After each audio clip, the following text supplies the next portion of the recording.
नमस्कार, मैं हूं शशि। आइए झारखंड के टॉप 25 प्रमुख खबर जानते हैं। मुख्यमंत्री मैया सम्मान योजना की राशि तुरंत भुगतान करने का निर्देश। बुधवार को बोकारो समाहरणालय सभागार में उपायुक्त अजय नाथ झा के सामाजिक सुरक्षा विभाग द्वारा संचालित विभिन्न पेंशन योजनाओं की प्रगति व भुगतान स्थिति की समीक्षा की गई। उन्होंने वृद्धा पेंशन, विधवा पेंशन, दिव्यांग पेंशन सहित अन्य लाभुकों को दी जाने वाली मासिक पेंशन के अपडेट भुगतान की विस्तृत जानकारी ली। उपायुक्त ने विशेष रूप से झारखंड मुख्यमंत्री मैया सम्मान योजना की समीक्षा करते हुए निर्देश दिया है कि नवंबर माह की सम्मान राशि का भुगतान अविलंब सुनिश्चित किया जाए, ताकि किसी भी पात्र लाभुक को भुगतान में विलंब न हो। लाभुक को समय पर राशि मिलना अनिवार्य है। वहीं सहायक निदेशक सामाजिक सुरक्षा पीयूष ने बताया है कि एक दिन पूर्व ही आवंटन प्राप्त हुआ है। भुगतान को लेकर कार्रवाई शुरू कर दी गई है। बैठक के दौरान जिला बाल संरक्षण इकाई के कार्यों की भी समीक्षा की गई। उपायुक्त ने संरक्षण एवं पुनर्वास से संबंधित मामलों की नियमित मॉनिटरिंग, बाल अधिकारों से जुड़े मामले के त्वरित निपटारे तथा सभी फील्ड रिपोर्ट समय पर प्रस्तुत करने के निर्देश दिए हैं। झारखंड में एसआईआर की 2003 की मतदाता सूची से वर्तमान सूची की मैपिंग 65% पूरी। राज्य में मतदाता सूची के होने वाले विशेष सघन पुनरीक्षण एसआईआर के तहत वर्ष 2003 की मतदाता सूची से वर्तमान मतदाता सूची की मैपिंग का कार्य 65% पूरा हो चुका। ग्रामीण क्षेत्रों में यह कार्य 70% तक पूरा हो चुका है। राज्य में अंतिम एसआईआर वर्ष 2003 में हुआ था, जिसमें तैयार अंतिम मतदाता सूची पहले ही सार्वजनिक की जा चुकी है। मुख्य निर्वाचन पदाधिकारी के रवि कुमार ने शहरी क्षेत्र के मतदाताओं से अनुरोध किया है कि वे विगत एसआईआर की मतदाता सूची में अपना नाम ढूंढने में सहयोग करें। उन्होंने कहा है कि मतदाताओं को विगत एसआईआर में नाम ढूंढने में सहायता के लिए एक ट्यूटोरियल वीडियो भी जारी किया गया। इस वीडियो में आप मतदाता भारत निर्वाचन आयोग तथा संबंधित राज्य के मुख्य निर्वाचन पदाधिकारी की वेबसाइट पर जाकर विगत एसआईआर की मतदाता सूची में नाम ढूंढ सकते हैं। मुख्य निर्वाचन पदाधिकारी ने कहा है कि विगत एसआईआर के बाद राज्य में अन्य राज्यों से आए मतदाता एवं जिन मतदाताओं को विगत एसआईआर वाली मतदाता सूची से मैपिंग में कठिनाई आ रही है, वे अपने संबंधित राज्य के सीईओ की वेबसाइट अथवा भारत निर्वाचन आयोग की वेबसाइट का उपयोग कर या अपने परिजनों का विवरण का प्रयोग कर ढूंढ सकते हैं। झारखंड के किसानों के लिए सरकार कर रही बहुत सारे काम। मुख्यमंत्री हेमंत सोरेन की अध्यक्षता में बुधवार को झारखंड विधानसभा में सिद्धू कानू कृषि एवं वनोपज राज्य सहकारी संघ लिमिटेड के निदेशक मंडल की बैठक हुई। कृषि एवं वन उपज क्षेत्र के सुदृढ़ीकरण, किसानों की आय वृद्धि, स्थानीय उत्पादों को प्रोत्साहन देने तथा प्रशिक्षण एवं विपणन तंत्र को सशक्त बनाने पर चर्चा की गई और कई प्रस्तावों को स्वीकृति दी गई है। हेमंत सोरेन ने कहा है कि राज्य में कृषि एवं वनोपज क्षेत्र में अत्यधिक संभावनाएं हैं। किसानों को आधुनिक और तकनीकी रूप से सक्षम बनाने के लिए राज्य सरकार प्रतिबद्ध है। मुख्यमंत्री ने कहा है कि राज्य सरकार का मुख्य उद्देश्य किसानों को खेती के प्रत्येक चरण उत्पादन, भंडारण, संस्करण से लेकर विपणन तक पूर्ण सहयोग प्रदान करना है। उन्होंने कहा है कि सरकार किसानों को आधुनिक तकनीकी, उन्नत बीज, सिंचाई की बेहतर सुविधा और बाजार तक उनकी पहुंच सुनिश्चित करने के लिए लगातार काम कर रही है। मुख्यमंत्री ने यह भी कहा है कि किसानों को उनकी फसलों को उचित मूल्य का भुगतान समय पर मिलना चाहिए, ताकि उनका मनोबल बढ़ सके। मुख्यमंत्री ने अधिकारियों को निर्देश दिया कि किसानों के हित में एक विशेष मोबाइल एप्लीकेशन भी विकसित किया जाए। झारखंड में 1,64,000 अबुआ आवास पूरे। विधानसभा के शीतकालीन सत्र के चौथे दिन मंत्री दीपिका पांडे सिंह ने अबुआ आवास से जुड़े सवाल पर सदन को जानकारी दी है कि राज्य में अबुआ आवास के लिए लगातार किस्तें जारी की जा रही है। राज्य में अबुआ आवास योजना के तहत वर्ष 2023-24 और 24-25 में कुल 6,30,000 आवास स्वीकृत किए गए। इनमें से 4,92,464 लाभुकों को पहली किस्त, जबकि 4,14,467 को दूसरी किस्त और 2,46,358 लाभुकों को तीसरी किस्त भुगतान किया जा चुका। अब तक 1,64,154 आवास का निर्माण भी पूरा किया जा चुका है। मंत्री दीपिका पांडे सिंह ने यह भी बताया कि वित्तीय वर्ष 25-26 में अबुआ आवास के लिए 3,000 करोड़ रुपए का बजटीय प्रावधान किया गया। इसमें से 1,200 करोड़ रुपए जिले को आवंटित किए जा चुके हैं, ताकि योजना का क्रियान्वयन चलता रहे। इस वर्तमान वित्तीय वर्ष में 1,80,919 लाभुकों को दूसरी किस्त और 1,27,330 लाभुकों को तीसरी किस्त व 36,998 लाभुकों को चौथी किस्त दी गई है। खरसावां गोलीकांड में शहीदों के पहचान के लिए बनेगी उच्च स्तरीय न्यायिक जांच समिति। भारत को स्वतंत्रता मिलने के बाद 1 जनवरी 1948 को हुए खरसावां गोलीकांड में शहीद लोगों की पहचान के लिए झारखंड सरकार उच्च स्तरीय न्यायिक जांच समिति का गठन करेगी। बुधवार को विधानसभा के शीतकालीन सत्र में खरसावा के विधायक दशरथ गगराई के ध्यानाकर्षण प्रस्ताव के जवाब में मंत्री योगेंद्र प्रसाद ने यह बातें कही है। बता दें, गृह विभाग से जुड़े सवाल का जवाब देते हुए मंत्री योगेंद्र प्रसाद ने कहा है कि खरसावा गोलीकांड आदिवासी संघर्ष और शहादत का प्रतीक है। उन्होंने बताया है कि शहीद हुए लोगों की पहचान के लिए 9 जनवरी 2015 को एक समिति का गठन किया गया था। समिति ने स्वीकार किया है कि मामले में व्यापक जांच पड़ताल की आवश्यकता है। जब तक जांच पड़ताल नहीं होगी तब तक वास्तु स्थिति का आकलन नहीं हो सकेगा कि कितने लोग शहीद हुए और कहां से लोग आए हुए थे। समिति के लोगों ने पश्चिम बंगाल, उड़ीसा के साथ साथ स्थानीय स्तर पर भी जांच की थी। इसमें 2 लोगों का ही पता चल सका है। घटिया देसी शराब को लेकर झारखंड से बड़ी खबर। शराब कारोबारियों ने राज्य में घटिया देसी शराब महुआ प्लेन ब्रांड की आपूर्ति कर राज्य सरकार को 136 करोड़ रुपए का नुकसान पहुंचाया है। इस बात का खुलासा एसीबी की जांच में हुआ है। जांच में आए तथ्यों के आधार पर एसीबी ने घोटाला में शामिल होने के आरोप में छत्तीसगढ़ के चर्चित शराब कारोबारी नवीन कोडिया को केस में अपराधमिकी अभियुक्त बनाया। वहीं नवीन मेसर्स छत्तीसगढ़ डिस्टिलरी के संचालक हैं। बता दें कि आंध्र प्रदेश में भी उनका शराब का कारोबार है। छत्तीसगढ़ में शराब घोटाला के मामले में उनके खिलाफ वहां की एसीबी और ईडी जांच कर रही है। एसीबी की ओर से कोर्ट को बताया गया है कि नवीन केडिया की कंपनी देसी और विदेशी शराब का उत्पादन करती है। नवीन केडिया की कंपनी झारखंड में देसी शराब आपूर्ति के लिए नियुक्त ओम साई बेवेस के माध्यम से शराब की आपूर्ति करती थी। झारखंड में 100 रुपये प्रति ट्रैक्टर मिलेगा बालू। मंत्री सुदीव्य कुमार ने सदन में बताया है कि राज्य सरकार अपने बयान पर अडिग है। उन्होंने फिर दोहराया है कि राज्य के 374 बालू घाटों पर 100 रुपये प्रति ट्रैक्टर बालू दिया जाएगा। सरकार न पहले झूठ बोली थी, न अब बोल रही है और न ही सदन को गुमराह कर रही है। इसके लिए बालू लेने वाले को अपना ट्रैक्टर या फिर किराए का ट्रैक्टर लेकर ग्राम सभा के पास जाना होगा। बता दें कि रांची के विधायक सीपी सिंह ने सूचना के माध्यम से सदन में यह सवाल उठाया था कि एक दिन पहले भाजपा के विधायक कुशवाहा शशि भूषण मेहता ने बालू की कालाबाजारी पर सवाल उठाया था। तो मंत्री योगेंद्र प्रसाद ने सदन को आश्वस्त किया था कि 374 बालू घाटों पर 100 CFT बालू 100 रुपये में दिया जा रहा है। वहीं विधायक सीपी सिंह ने मंत्री योगेंद्र प्रसाद के उक्त बात को सदन को गुमराह करने वाला बयान बताया था। इसी पर मंत्री योगेंद्र प्रसाद ने सदन में अपनी बात फिर दोहराया है कि उन्होंने न कल सदन को गुमराह किया था और न ही अब गुमराह कर रहे।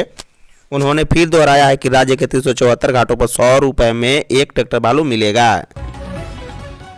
आंगनबाड़ी सेविका भर्ती नियमों में बदलाव। झारखंड विधानसभा के शीतकालीन सत्र के चौथे दिन बुधवार को प्रश्नकाल में महेशपुर के झामो विधायक स्टीफन मरांडी ने आंगनबाड़ी सेविकाओं की नियुक्ति में आरक्षण का मामला उठाया।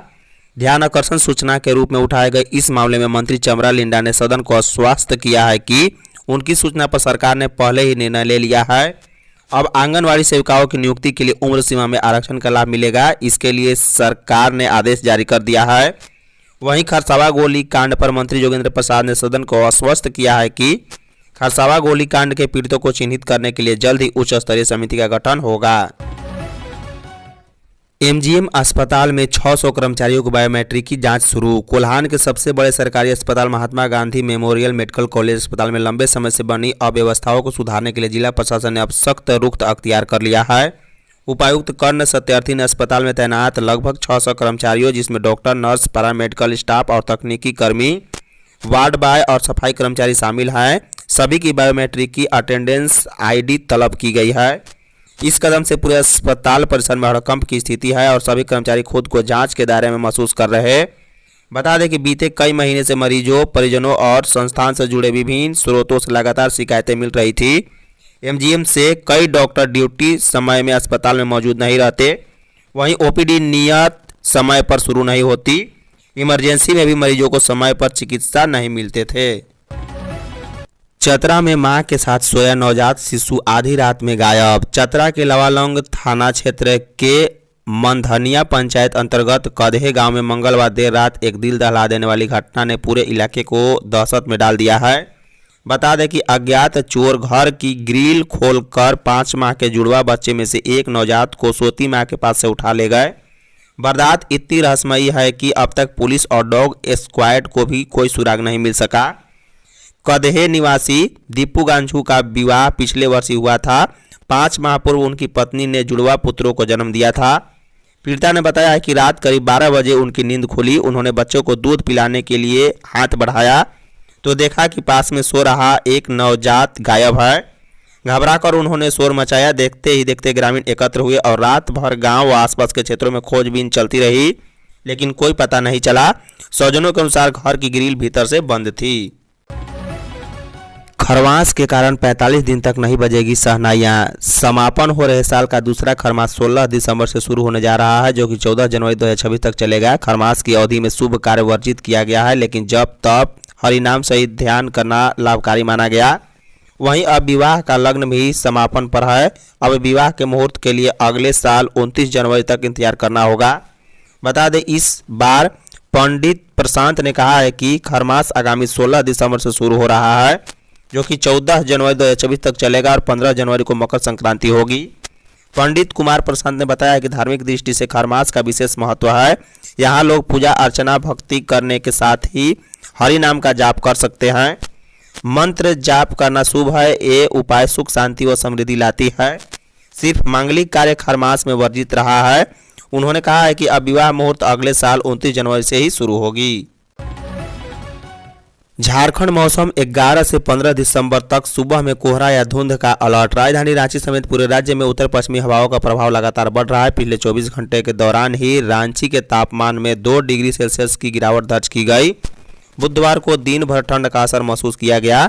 वहीं मौसम विज्ञान केंद्र रांची द्वारा जारी पूर्वानुमान में बताया गया है कि राज्य में अगले 2 दिनों के दौरान 11 और 12 दिसंबर को न्यूनतम तापमान में बड़े बदलाव की संभावना नहीं है। इसके बाद अगले 3 दिनों तक 13, 14 और 15 दिसंबर को न्यूनतम तापमान में 2 से 3 डिग्री सेल्सियस की वृद्धि हो सकती है। 11 से 15 दिसंबर तक राजधानी समेत पूरे राज्य में सुबह में कोहरा या धुंध और बाद में आसमान मुख्यतः साफ रहेगा, जिससे कुछ हद तक ठंड से राहत मिल सकती है। चतरा पुलिस ने टेम्पो लूटकांड में 4 को किया गिरफ्तार। चतरा पुलिस ने एक बार फिर अपनी कार्यकुशलता का परिचय देते हुए एक बड़े लूटकांड का मात्र 72 घंटे के भीतर सफल उद्भेदन किया है। दिनांक 3 दिसंबर 2025 की देर रात संघरी घाटी में हुए टेम्पो लूटपाट मामले में पुलिस ने त्वरित कार्रवाई करते हुए 4 शातिर अपराधियों को गिरफ्तार किया है। अपराधियों के पास से लूटा गया टेम्पो, 2 मोबाइल फोन और घटना में प्रयुक्त 2 मोटरसाइकिल भी बरामद की गई। बता दें, यह मामला तब सामने आया है जब नितेश कुमार यादव ने सदर थाना में शिकायत दर्ज कराई थी। शिकायत के अनुसार दिनांक 3/12 की रात्रि जब वे प्रतापपुर से चतरा आ रहे थे, तभी संगरी घाटी के पास मोटरसाइकिल सवार अपराध कर्मियों ने उनका उपाय टेम्पू और 2 मोबाइल फोन लूट लिए थे। रांची एयरपोर्ट से 15 दिसंबर तक इंडिगो का परिचालन होगा सामान्य। रांची बिरसा मुंडा एयरपोर्ट में इंडिगो की फ्लाइट संचालन से जुड़ी समस्या जल्द ही खत्म होने का दावा किया गया है। इस संबंध में एयरपोर्ट के निदेशक विनोद कुमार ने बुधवार को प्रेस वार्ता में कहा है कि 15 दिसंबर तक इंडिगो के परिचालन में आ रही दिक्कतों की पूरी तरह सामान्य हो जाएगी। उन्होंने कहा है कि यात्रियों को किसी तरह की परेशानी न हो, इसके लिए एयरपोर्ट प्रबंधन लगातार इंडिगो के साथ समन्वय बनाए हुए हैं।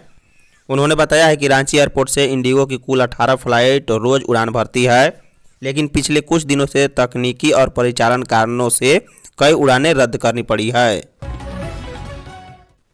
विश्व हिंदू परिषद का धर्म रक्षा निधि समर्पण 15 दिसंबर से। विश्व हिंदू परिषद झारखंड प्रांत के प्रमुख पदाधिकारियों की बैठक रांची के स्टेशन रोड स्थित होटल ग्रीन होराइजन में बुधवार को हुई है। बैठक की अध्यक्षता बीही प्रदेश अध्यक्ष चंद्रकांत रायपत ने की। बैठक में पिछले सप्ताह संपन्न गीता जयंती तथा इस अवसर पर बजरंग दल की ओर से आयोजित शौर्य संचलन, बजरंग दल एवं दुर्गा वाहिनी की ओर से चलाए जा रहे नशा मुक्ति अभियान एवं विभिन्न आयामों के क्रियाकलापों की समीक्षा की गई। बता दें कि आगामी 15 दिसंबर से 10 जनवरी तक संगठन के वार्षिक कार्यक्रम धर्म रक्षा निधि समर्पण की रूपरेखा तैयार कर समाज के प्रबुद्ध जनों से संपर्क करने की योजना बनाई गई। 26, 27 और 28 दिसंबर को धनबाद के कतरास में आयोजित 3 दिवसीय प्रांत कार्य समिति बैठक की सफल पर भी विचार विमर्श किया गया। 100 रुपया ट्रैक्टर बालू की बात पर सरकार कर रही गुमराह, अमित। झारखंड विधानसभा के शीतकालीन सत्र में भाजपा विधायक अमित कुमार यादव ने सरकार पर आरोप लगाते हुए बुधवार को विधानसभा परिसर में कहा है कि मंत्री और अधिकारी सदन में भ्रामक जानकारी देकर जनता को गुमराह कर रहे हैं। उन्होंने कहा है कि खनन विभाग के जवाब पर नाराजगी जताते हुए कहा है कि पूरी दुनिया में 100 रुपये में एक ट्रैक्टर या फिर 1 टन बालू नहीं मिल सकता। ऐसे में सदन में गलत आंकड़े रखना बेहद ही शर्मनाक है।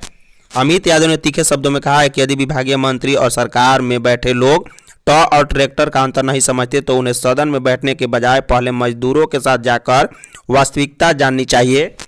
उन्होंने कहा है कि राज्य के सबसे बड़े महापंचायत विधानसभा में झूठ बोलना जनता के साथ धोखा है। उन्होंने कहा है कि विदेशी नागरिकों और वोट के अधिकार पर बोलते हुए कहा, जब भारत के नागरिकों को विदेश में वोट डालने का अधिकार नहीं, तो झारखंड या भारत में बांग्लादेश और पाकिस्तान से आए लोग कैसे वोट दे सकते हैं? योजनाओं को जमीनी स्तर पर लागू कर रही सरकार। मंत्री ग्रामीण विकास विभाग की मंत्री दीपिका पांडे सिंह ने कहा है कि इस वर्ष हेमंत सरकार राज्य में नियुक्तियों को प्राथमिकता दे रही है। उन्होंने कहा है कि लंबे समय से लंबित पड़ी आलिम फालिम की नियुक्तियों को शुरू किया जाना इसी नीति का प्रत्यक्ष उदाहरण है। मंत्री ने बुधवार को विधानसभा परिसर में मीडिया से बात करते हुए कहा कि मुख्यमंत्री हेमंत सोरेन के नेतृत्व में झारखंड राज्य निरंतर विकास की दिशा में आगे बढ़ रहा है और जनहित से जुड़ी योजनाओं को जमीनी स्तर पर प्रभावी ढंग से लागू किया जा रहा है। मंत्री ने अबुआ आवास योजना का उल्लेख करते हुए कहा है कि जैसे जैसे लाभुकों के आवास का निर्माण पूर्ण हो रहा है, उसी अनुपात में उन्हें आवास की राशि उपलब्ध कराई जा रही है। सरकार की यह स्पष्ट मंशा है कि किसी भी पात्र व्यक्ति को योजना का लाभ मिलने में देरी न हो। दीपिका ने कहा है कि सरकार की प्राथमिकता है कि जन कल्याण से जुड़े योजनाओं को पारदर्शी तरीके से लागू करते हुए लोगों तक सीधा लाभ पहुंचाया जा सके। देवघर में ट्रैफिक नियम तोड़ने वालों को गुलाब देकर किया जागरूक। देवघर उपायुक्त नमन प्रियेश लकड़ा के निर्देश पर बुधवार को परिवहन विभाग और यातायात विभाग की ओर से जागरूकता अभियान चलाया गया। इस अवसर पर ट्रैफिक नियम तोड़ने वाले लोगों को गुलाब का फूल देकर ट्रैफिक नियमों की सही जानकारी दी गई, ताकि ट्रैफिक नियम तोड़ने पर जुर्माना देने से बचा जा सके और लोगों की जान माल की सुरक्षा हो। बता दें, आरएल सरफरा स्कूल के एनसीसी छात्र के सहयोग से चलाए गए इस सड़क सुरक्षा जागरूकता कार्यक्रम में जागरूक करते हुए बिना हेलमेट चलने वाले और बिना कागजात के वाहन चलाने वाले और ट्रिपल राइडिंग करने वाले चालकों को रोककर उन्हें गुलाब का फूल देकर यातायात नियमों और उसके महत्व को समझाया गया। साथ ही मौके पर बताया गया है कि भविष्य में वाहन चलाने के दौरान हर हाल में ट्रैफिक नियमों का पालन करें। राजभवन का नाम बिरसा भवन और दुमका में सिद्धू कान्हू पर नाम हो। राजधानी रांची स्थित राजभवन का नाम भगवान बिरसा मुंडा के नाम पर बिरसा भवन और दुमका स्थित राजभवन का नाम शहीद सिद्धू कान्हू के नाम पर करने का प्रस्ताव सरकार करती है। यह बातें संसदीय कार्य मंत्री राधाकृष्ण किशोर ने बुधवार को विधानसभा के शीतकालीन सत्र में कही है। उन्होंने कहा है कि राज्यपाल का पद राज्य पद होता है, यह एक संवैधानिक पद है। उन्होंने कहा है कि राज्यपाल के पास ही विधानसभा के सत्र को आहूत करना और अवसान करना, साथ ही विधानसभा का विघटन करने पर अधिकार है। उन्होंने कहा है कि राज्यपाल राज्य मंत्रिमंडल के निर्णयों पर अपनी सहमति देता है। साथ ही राज्यपाल के कार्यालय से ही राज्य के विधायी और कार्यपालिका का संचालन होता है। ऐसे में राज्य में स्थित चल और अचल संपत्ति राज्य की संपत्ति है। झारखंड में नल जल योजना केंद्रांश की राशि नहीं मिलने से अधूरी। झारखंड में नल जल योजना का कार्य धन की कमी के कारण प्रभावित हो रहा है। केंद्रांश की पर्याप्त राशि समय पर नहीं मिलने से कई जिलों में परियोजनाएं अधूरी पड़ी है। यह बातें राज्य के पेयजल एवं स्वच्छता मंत्री योगेंद्र प्रसाद ने बुधवार को विधानसभा में प्रश्नों का उत्तर देते हुए कही है। मंत्री ने कहा है कि पूरे राज्य में इस योजना के तहत 97,535 परियोजनाएं चलाई जा रही है, जिसमें से 56,386 पूरी हो चुकी। बाकी योजनाएं निर्माणाधीन है और संसाधनों की कमी के चलते उनके कार्य में देरी हो रही है। विधानसभा के शीतकालीन सत्र में पेयजल एवं स्वच्छता मंत्री योगेंद्र प्रसाद ने बताया है कि केंद्र से अपेक्षित धन उपलब्ध नहीं होने के बावजूद राज्य सरकार अपने हिस्से की 1231 करोड़ रुपए राशि से परियोजना को गति देने का प्रयास कर रही।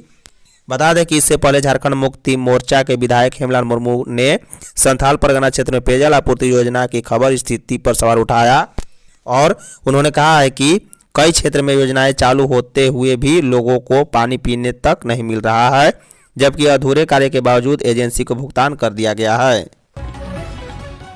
झारखंड पर्यटन विकास और निबंधन विधेयक 2025 पास। झारखंड विधानसभा के शीतकालीन सत्र के चौथे दिन बुधवार को दोपहर की कार्यवाही महत्वपूर्ण रही है। सदन ने 4 निजी विश्वविद्यालय से संबंधित पुराने विधेयक वापस लिए और बहुचर्चित झारखंड पर्यटन विकास और निबंधन विधेयक 2025 को बहस के बाद पास कर दिया।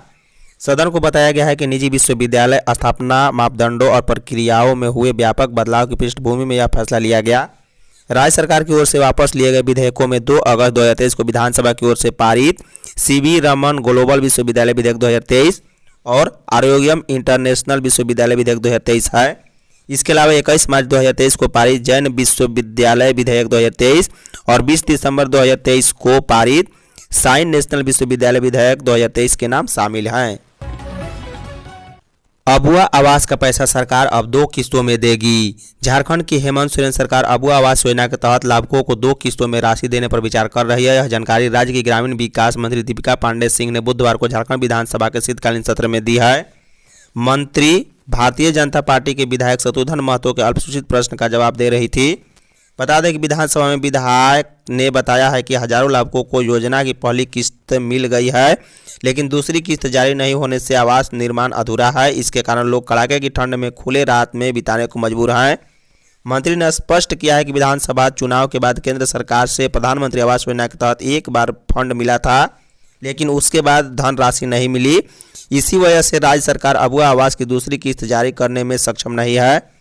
उन्होंने बताया है कि सरकार को 24 लाख आवेदन प्राप्त हुए हैं और 3000 करोड़ रुपए की व्यवस्था की गई, जिसमें से 12 अरब रुपए जिलों को वितरित किए जा चुके हैं। जेएसएससी सीजीएल परीक्षा में सफल युवाओं से मिले डॉक्टर लंबोदर महतो। जेएसएससी द्वारा आयोजित सीजीएल 2023 परीक्षा में कसमार प्रखंड के अलग अलग गांव के सफल प्रतिभाशाली अभ्यर्थियों से मिलने गोमियों के पूर्व विधायक डॉक्टर लंबोदर महतो बुधवार को उनके घर पहुंचे और उन्हें शुभकामनाएं दी है।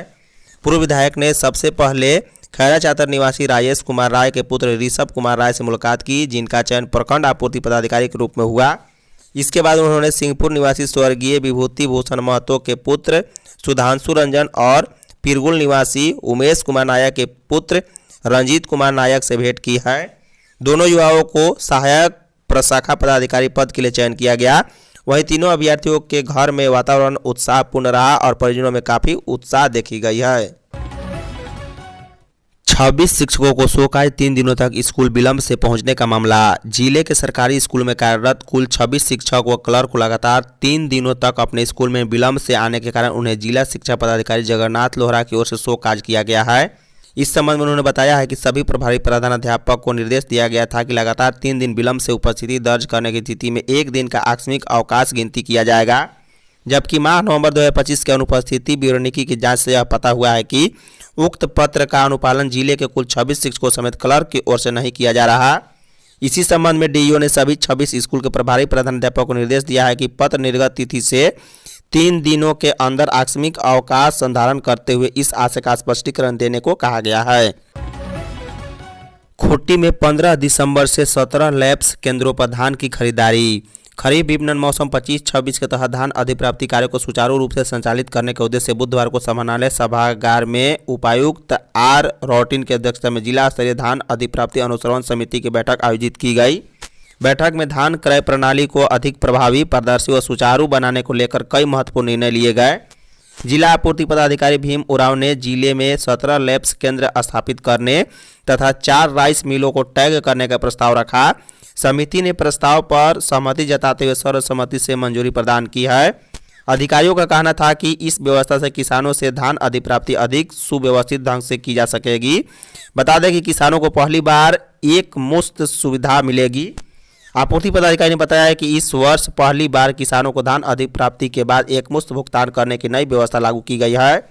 इससे किसानों को सीधे लाभ मिलेगा और भुगतान प्रक्रिया अधिक सरल तथा पारदर्शी बन जाएगी।